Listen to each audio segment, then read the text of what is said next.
បាទលឺលោកទេតាមប៉ុស្តិ៍ជុថាសិល5មិនអាចមានឧបនិស្ស័យសម្រាប់មគ្គផលទេតើតែសិល8ឡើងទៅមានឧបនិស្ស័យក្នុងការសម្រេចមគ្គផលតើពិតមែនឬទេចឹងណាកុសលធម៌ដែលកុសលធម៌ជាឧបនិស្សយបច្ច័យណាសពគ្រប់ទាំងអស់សពគ្រប់ទាំងអស់ប៉ុន្តែកុសលធម៌ទាំងអស់នោះដែលជាឧបនិស្ស័យក្នុងការសម្រេចមគ្គផលទៅបានតលតែមានអធិដ្ឋានធម៌មួយណា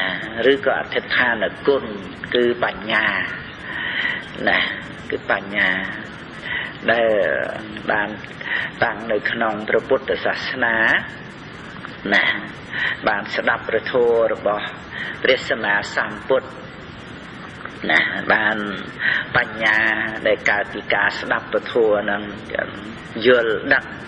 អំពីទុក្ខទោសក្នុងវដ្តសង្សារណាហើយនឹងបានជ្រួតជ្រាបអំពីដំណើរដែលចេញចាកពីវដ្តសង្សារនឹងចឹងបញ្ញាបារមីឬក៏បញ្ញាគុណនេះឯងដែលជាអធិដ្ឋានគុណមួយនាំឲ្យកុសលធម៌ទាំងឡាយទាំងពួងនឹងឯងជាឧបនិស្ស័យក្នុងការសម្រេចមគ្គផលមិនចំពោះតែឧបោសថសិលទេណាកុសលធម៌ទាំងទានទាំងនិច្ចសិលប្រកដីសិល5នឹងមានកម្លាំងណាស់ណាជាឧបការៈដល់ឧបោសថសិលនឹងទៀតផងទៀតដោយសារនិច្ចសិលជាប្រកដីនឹងសំបីពុទ្ធបរិស័ទសមាទានឧបោសថក្នុង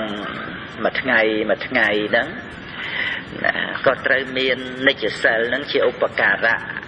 ណាដល់ឧបោសថហ្នឹងផងដែរដោយឧបនិស្សយបច្ច័យ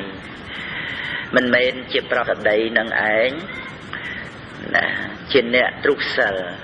មានបាណាតិបាតអតនេទានអីជាដើមឬក៏ដោយមិនបានសមាទាននៅនិច្ចសិល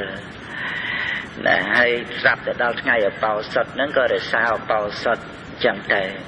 អាហ្នឹងមិនមានកម្លាំងទេព្រោះវាខ្វះគ្រឹះនៃឧបោសថសិលខ្វះភូមិឋានជានិច្ចរាល់ថ្ងៃហ្នឹងកុសលធម៌ទាំងឡាយទាំងពួងហ្នឹងតែងតែជាឧបនិស្សយបច្ច័យដល់កុសលធម៌ដតីចឹងណាដូច្នេះកុសលធម៌ជាប្រកដីហ្នឹងសំខាន់ណាស់ដែលជាការសន្សំរាល់